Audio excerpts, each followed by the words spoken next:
just keep it quiet for like a few seconds. Tell me to shut up, Hero? What are you trying to say? I need it for the noise Tell removal. me to shut up, Hero? Are you trying to say that to me? I needed the noise removal, man. That's why you need to shut up. Hey everybody, this is Merlin here, and I've got the anime here with me, and we're just going to have a brief little discussion here. It was just kind of a topic that came to mind while we were talking right now, and it's basically about kind of relating to fandom and perceptions of a series over time. Like, for instance, we were talking about Digimon specifically, and talking about going back to watch it and see how it held up, and Hero said that, hey, maybe it's the dubbing issues that kind of create a problem. And then that kind of made me think, well, a lot of times there's kind of a debate, I think, among many fans nowadays, because the scripts are a lot closer to the Japanese manga and the connections between the studios dubbing. They try to keep it truer to the spirit of what the actual manga creators and anime creators wanted, and they try to make it closer to the Japanese audience while still keeping it relatable. Translations are better, acting's better. Obviously, you have something like Digimon that came out in the late 90s. It was trying to be super Americanized, hip and cool. Some things were oddly translated. Some things were purposely corny. And yeah, they could probably redub it, or you could watch it in Japanese, and it's maybe truer to what the idea was, or it's truer to the original culture. But does that mean that it's less of a true series for you, or it's less meaningful? Because some people might say, hey, I don't want to watch the Japanese version, or if they redubbed it, I wouldn't want to, because in a way, like that's in that particular instance, it's something I grew up with, and that version of Digimon, is it more or less valid, or is it a perspective thing? And I think the biggest debate, of course, is with Dragon Ball Z. For a long time, I think people to this day still think some of those original cheesy Americanized lines, which might put things out of character, or might be really tonally off or completely wrong, are still ingrained into how people perceive those characters. But now, of course, you've got different dubs now that are truer to what the original idea was, and the same spirit might be there, but I guess what I'm saying is, Hero, what do you think about that whole concept, if anything? I'm sure you got some thoughts. Yeah, let me It's just... kind of a detailed question. I mean, if you can give me an answer. Let me just collect them, because I was trying to figure out where the question mark was. Okay. The question mark is... I know. It was more of a... I got you. A flow of consciousness. Here you go. I get it, man. I got it. Put my thesis. Hold on. I got you. Okay. Okay, Hero. My question to you is this, for discussion. With that big intro, where does the true spirit of a series lie based on perception? Like is one series more valid based on a dub? Basically, is the original dub of Digimon too far removed from the main idea to be considered valid, or can people still appreciate that just in a different way? I think people will still appreciate it, because I think the same messages are still there, just done in a maybe perhaps sillier way, or who knows, maybe the Japanese is actually sillier in comparison. Mm-hmm. I don't know, because the one show that I'm thinking about from the top of my head where it's more of a failure because it didn't succeed in fully airing in that version. Could I guess? You've seen this show before. I have? Yeah. The dub that I'm referring to is the very first dub, the Fox Kids version of Escaflowne. Oh, you're right. That's an example of a show that was so butchered. When it comes to Escaflowne, I have to wonder, did they not get the full script for the series? Because you watch the show, the Fox Kids version, you say, okay, it's pretty dark for Fox, but I mean, you can see they're trying to market it for a kids show, but they cut out whole subplots. They try to focus more on Bond, but then they get to a certain point, like episode 10 or so, and then they stop because it starts getting really weird and messed up and surreal and too complicated for a kid. So did they not read the whole story before trying to market it? But you're right, that's a perfect example of it failed because they couldn't even fully do the show. Yep. But to be fair though, to give you an example that's related, even though that's considered a bastardization by some people, back in the day, that was my first introduction to Escaflowne, and the basic elements were still there that I thought it was really cool, and I liked it as a kid, but then I was able to go back a couple years later when I got access to the full show, and still was able to enjoy it. So if it hadn't been for that Fox Kids version, flawed as it was, I might never watch the show. So it was flawed, but it must have done something right, you know what I mean? Yeah. Because I couldn't come up with examples from the top of my head, because I'm actually thinking of another one. Okay. I'm thinking of, well, this one's a bit of a doozy, because I need to explain this, because the superhero series from the 70s, Gatchaman, has four different English versions. It's Jeez. just ridiculous because you got the original Battle of the Planets, and then you got G-Force, and then Eagle Riders, and the ADV Films Gatchaman, which is the more closer to its source material. Because that's a good example where people from maybe who watched the original series may not like how the well, I say original, but how the actual thing was supposed to be. Because in Battle of the Planets, I found out that they actually added new animation footage within their show. Mm-hmm. Because they added like this robot character who was supposed to serve sort of as a narrate. I don't remember his actual name, but it's supposed to serve sort of as a narrator or an exposition type of character. Because they re-edited the show to make it seem like they were traveling from planet to planet, while in reality it was always take place on Earth. And Mm-hmm. the reason for that, and the reason why it was called Battle of the Planets, is that they were, since it aired in the 70s, they were trying to market it for fans of Star Wars. Makes sense. Yeah, so the robot there was basically a droid character, which has sort of had like the appearance of R2D2 and C3PO mixed together. So All right. Well, I can think of a couple other examples that are interesting. One big one that I think has kind of gained some love is that I've been getting into with some of my friends is Yu-Gi-Oh. Like mm, Yu-Gi-Oh obviously is a pretty well-renowned series. I know the manga is always much darker and more complicated, but my only exposure to it recently, not even as a kid, with some of my friends, has been the original dub, which is really really bad, but it's funny and obviously it's charming in a way. And I think that little Karibo used that to kind of make fun of it in his show, and it still has enough of an impact. It got yeah, people into the card game, got people to check out the rest. So it's I mean, dark. but it's not the but people then you say, oh, the real Yu-Gi-Oh is significantly worse, or significantly better, just more intense. But Yeah, another one though, let me ask. Here's a question: mm-hmm. why is it that a show like, say, Yu-Gi-Oh or Dragon Ball Z or Sailor Moon or even something like Gatchaman is kind of like given a bit of a pass.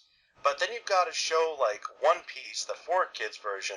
Mm. A lot of people watch that, but nobody talks about it. Like that, a lot of those other shows I mentioned were heavily edited too, and much cornier and less mature. They were watered down. But One Piece is like one of the ones where it's like nobody even acknowledges it anymore. What do you think the difference is there? I think because a lot of people really hate. Well, then again, that's the time where everyone was so conservative about, like anime, manga. They should be treated better. Like subs are better. That type of mentality, and then the whole like, we should like, why would I buy anime when I could watch it for free? Mm-hmm. It was around that area, especially where people were like, it's not pronounced Naruto, it's pronounced Naruto, that type of So thing. So with One Piece and 4Kids grabbing that, people were just like, pitchforks and torches. So you think there was an element of anime snobbery around that time? Yeah, that and expectations, but well, then again, I don't even know how people found out through One Piece like around that time either. I know it kicked on. I do remember it, but it was on actually a long time ago, Yeah, surprisingly. But yeah, I saw a I lot guess of people the watched it. I saw a lot of the 4Kids dub, but I'm really wondering where the whole subbed version like pop up the first time. I'm sure it was online somewhere. Yeah, because I do remember I have this old VHS tape of Yu-Gi-Oh, and they even mispronounced Luffy's name in the opening. What they call him? They call him Luffy. Oh, Luffy. Will Luffy ever find the One Piece? Classic Watch Mojo. Yeah. Yeah. Well, anyways, but I actually wanted to talk about Yu-Gi-Oh for a little bit because Oh, that one I have sure. I mean, more my knowledge knowledge. is somewhat limited, but I'll try to Like I grew contribute. up with Yu-Gi-Oh. Yu-Gi-Oh was my middle school. Yu-Gi-Oh Uh-huh. GX was my high school. Jeez. Yeah, 5Ds could have been my college years, but no, it didn't happen. It didn't happen. Okay. But I kind of want to because everyone tells me that 5Ds was actually like the best character wise. But anyways, back to the original Yu-Gi-Oh. The original one, I think one of the reasons why people like it's because the voices just, even though Joey has a Brooklyn accent for some reason, it's just that the voices just work for the characters so well. It's like the first Pokemon dub, it just Uh, works for some reason, even though the script is completely inaccurate. But you can say the same thing with Yu Yu Hakusho. The script's really inaccurate, but that's the voices you want to hear. yeah, the personality's definitely there, and there is energy. Yeah, because in Yu-Gi-Oh, I haven't seen much of the sub, but I do remember when the subs first came out, they were fucking shitty. Really? Yeah, there was one card called Heart of the Underdog. In the subs, it said like the will of the retarded. That's Yeah, messed up. there was even like obvious mistakes where there was one card that was clearly Battle Ox, but the sub said Lord of Dragons. So I'm just like, or Cyberpot. Like you can hear them say Cyberpot, but then the subs say something else entirely. Oh wow. So I'm like, yeah, those early subs of Yu-Gi-Oh were just fucking terrible. Well, I think I know the the worst subs I've ever seen on anything that were like semi-official. I don't know, like the original subs. Like one person let me borrow a DVD for Robot Carnival a little before we reviewed it, and it must have been like it must have been like some. It wasn't bootleg. It was official, but the subs they had on there were obviously not professionally done because they were incomplete grammar. It was really like I couldn't believe they could have lied and it would have been a better job. Like they could have made up their own dialogue with better grammar, but it's like they allowed for the fact they didn't know the best translation, so it was really abstract and weird. It was terrible. Like, I don't know if you can track it down, but it was like it was some of the worst stuff. It was something I've ever seen.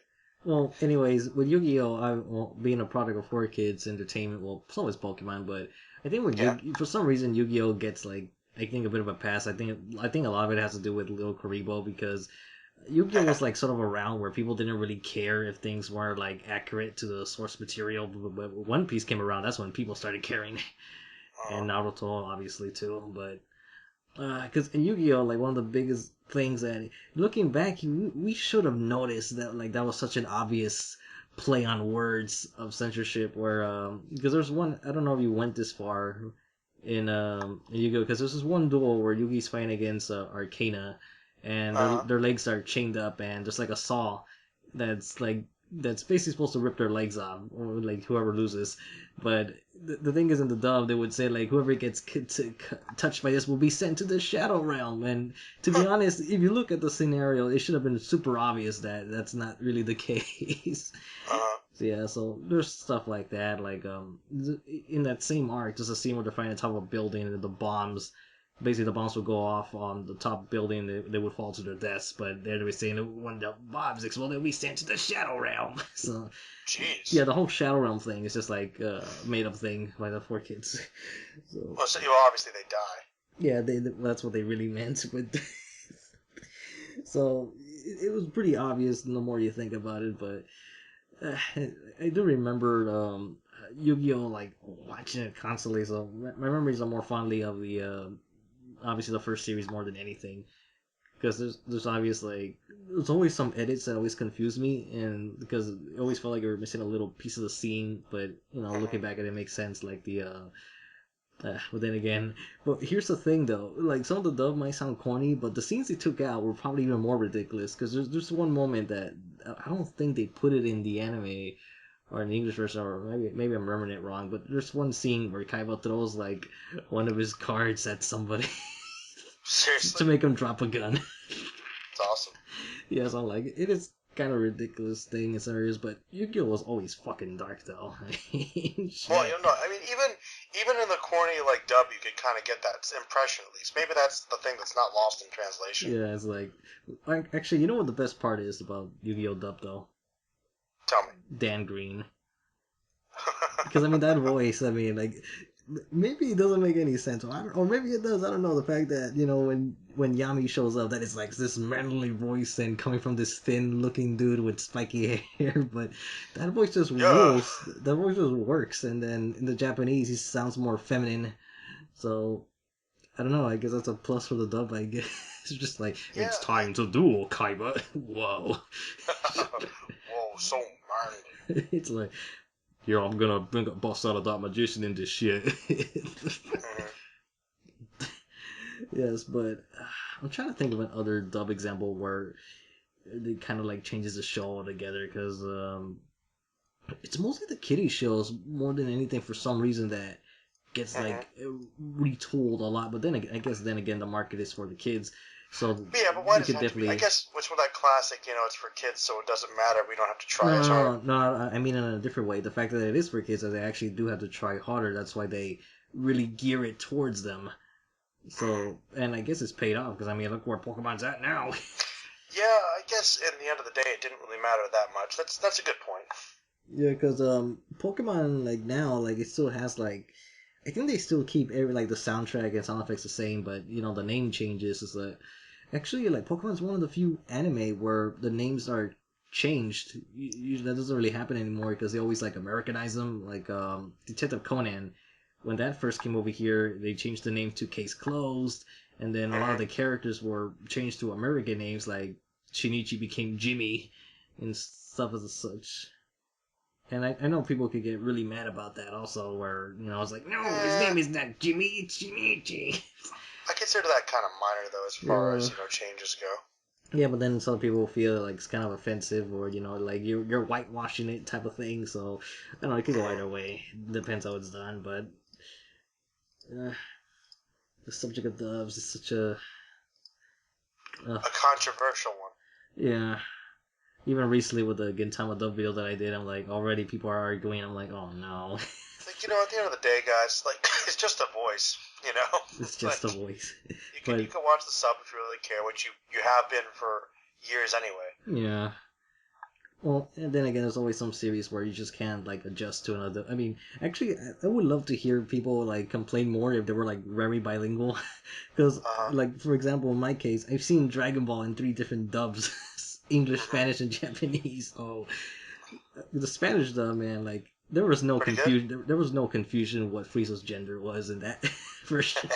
In the Spanish, he just straight up like a man. So I was always kind of surprised how in the English that like Linda Young was like the Frieza voice for a while. Then I'm like, that's not what I expected.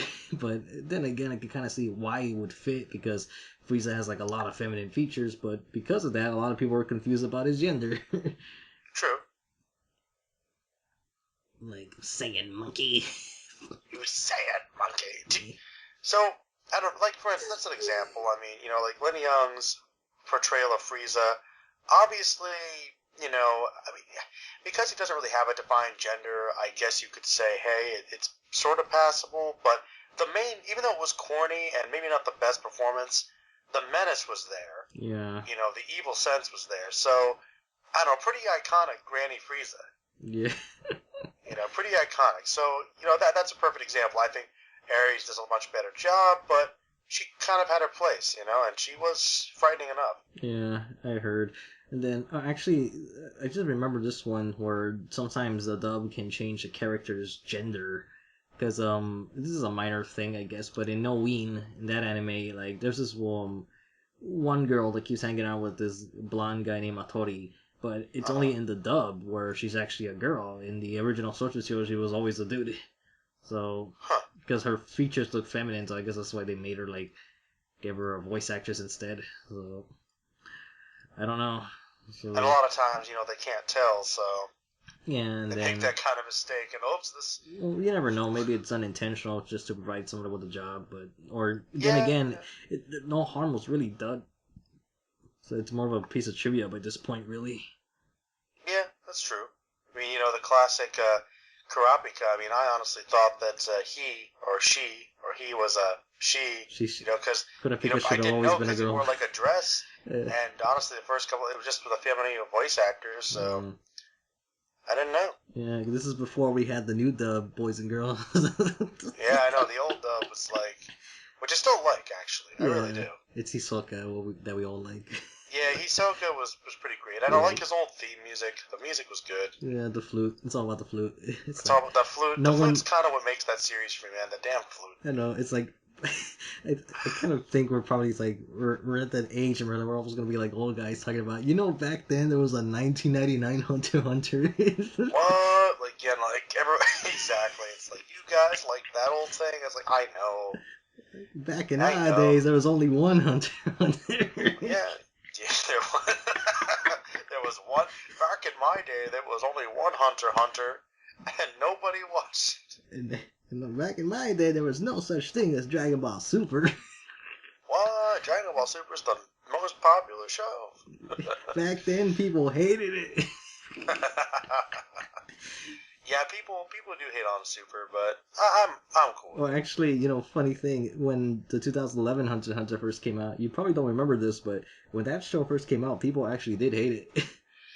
Yeah, actually, I do remember there was a lot of comparisons, and I think before it got really started, I think a lot of people were like, man, the original was better because this and this. That it was more balanced, but now that time's gone by, and I think what really changed that was the Chimera Ant arc. Yeah, honestly. because they went beyond. Now, yeah, it just has more technically. So, even if you could get past the animation being better, it's like, yeah, it just has another arc. Arguably the most popular one. That's true. I'm trying to think, is there any other dubs we missed? Because, I mean, I don't even think we answered the actual question, like, does it, like, affect the show, which I guess not. I guess it depends. I mean, I don't know. I think that if you have the core element of the show and you get enough people interested, I feel like they're gonna seek it out eventually anyway. Yeah. Either that or they'll be motivated to find the source material instead, probably. True, and I think if it does that well enough, then it's kind of okay. But then again, if they go in with a completely different mentality, then it might ruin it completely for them if they get the base of it wrong. So that's tough to say. Yeah, because like I was saying earlier with the Battle of the Planets, I don't think like fans of that version will appreciate the original source material because it's so different because like of how much they edited with the original with that version. Mm-hmm. So there's that, and then for some reason the one that pops to mind is the 2003 Astro Boy because they changed the soundtrack and they changed try to make Astro more heroic, and then the who am I kidding? No one in this fucking video is gonna know what I'm talking about. I know. Yeah, most people don't watch that no matter what, which is unfair because it's like Astro Boy is so important, No one watches it. I'm like the only guy. No, I know what you're talking about. I've watched some Astro Boy. I like Astro Boy. I think people can't tell if I'm laughing or crying at this point. Probably a little bit. You're crying inside, Hero. I know. I know. Well, yeah. No, I know what you mean. I think that it might. Well, then again, yeah. Once again, is there enough of an audience for it? Like, okay, it might do it a disservice, but if nobody watches it, once again, it's not really hurting anything. Yeah. But seriously, I know this is kind of diverting the topic because I think we've agreed it basically it's sort of a case by case thing. But I think it depends on the version you like, I guess. But ultimately, the spirit has to be preserved somehow. And then I don't. There's different versions, but this is a minor topic. But why why don't people appreciate Astro Boy? Why don't people watch Astro Boy? There's new content out. And if they made a new show out now, would they watch it? I'm not sure they would. Is it too old? Is it too corny? Too cartoony? People, it's like the most popular, influential anime for the longest running time, and really, it's like the reason we have all the action stuff. He's Japanese Superman, basically. What's up with that, Hero? Well, ladies and gentlemen, we just changed the topic to an Astro Boy podcast, so basically we're with us. Totally. Yeah, well, here's the thing. Well, there's two shows on the way. Mm-hmm. There's Adam the Beginning, which my expectations are super low for that. Okay. Because it's a prequel, but but the problem is that it feels like a prequel of a prequel because it's not even about fucking the actual Astro Boy. It's about his father, Dr. Tenma. That's a shame. So. Oh, that could be kind of interesting. Yeah, but it's just him in his college days or some shit. So I'm like, I don't know.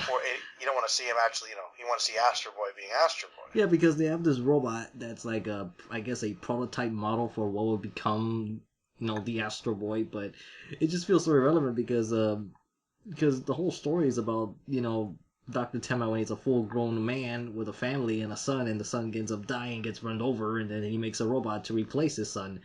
So, and then he abandons the robot because the robot doesn't grow. That's what if they did like a Frankenstein's monster type thing? That'd be kind of cool. That's the thing. That's the vibe I actually got if you watch the first episode of the 1980s or the 60s. I think more the 80s because people were telling him you're crazy. You can't be doing this. But anyways, the other show is One's been announced since last year or the year before. There's supposed to be a show called Astro Boy Reboot that's done by France. And literally the title is, that's what it's called, Astro Boy Reboot.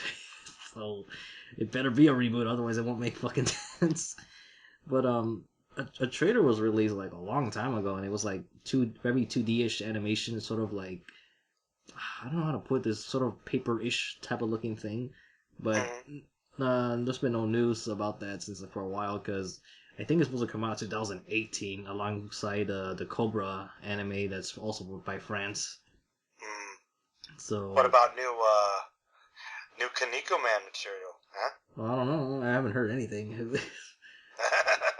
That would make you happy. Yeah, well, how long as Toei doesn't do it? Oh. Because I don't know if they still have rights to that or not. Because I mean, they are making another Mazinger Z thing, but it's still in the dark of what it is. I have a feeling it's a CGI movie. That's what I'm thinking.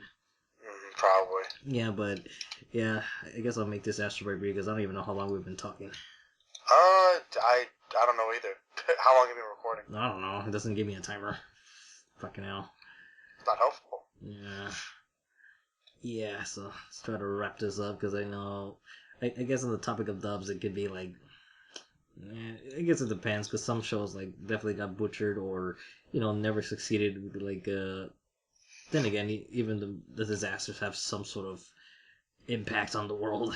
No, that's true. No, I think it just depends. I guess it just depends how it catches on. Like, I think you have to preserve the spirit of that. Like, I mean, I would say, just to bring it back to Dragon Ball a little bit, like, even though some minor things were definitely different about the portrayal of some things, the main draw of the series, for instance, was the big, unique world, the colorful cast of characters, the interesting characters, the over-the-top powers and fighting, which was very different and in many ways still has never been topped, at least for what it is, that pure masculine martial arts sci-fi combo. It's still so unique that you couldn't take that away even with all the little details changed. Like, I think the main ideas were still there. They just were dumbed down in a lot of ways. They were Americanized, superheroized, but I still think the main things were still there. Because I just thought of something else actually. What's that? It's not an anime. It's Power Rangers. I was actually going to bring that up too. Power Rangers is a perfect example. Like, the Sentai is so much different, but then again, the main idea is still there. Yeah. The main components. But I think in the beginning you were mentioning, like, does it count as a separate show? And without that many differences, I think it should. Like, I mean, look at what Battle of the Planets and Gatchaman. It's like, yeah, it's different. No, it's a good point. I mean, most people Power Rangers and the Sentai shows are considered separate shows because the plots are very different, but they use all the same footage and they have like some of the same elements, But yeah, I think there's enough there to be say they should be different. Actually, I thought of something that could take it to another level. Okay. Okay, source material and Abridged series. Okay. Like, that counts as two separate shows, don't it? Yeah, it does. Like, okay, that's actually a perfect example. And some people would consider something like Team 4 Star or, Yu-Gi-Oh! Abridged, it is an alternate telling of the show. You're right, it is. But even though it's satirical and comedic, it still follows the same basic plot. It still has the same basic character and thematic ideas. It still is very much a representation of the show, but it's just a unique spin on it. That's actually a very good example, honestly.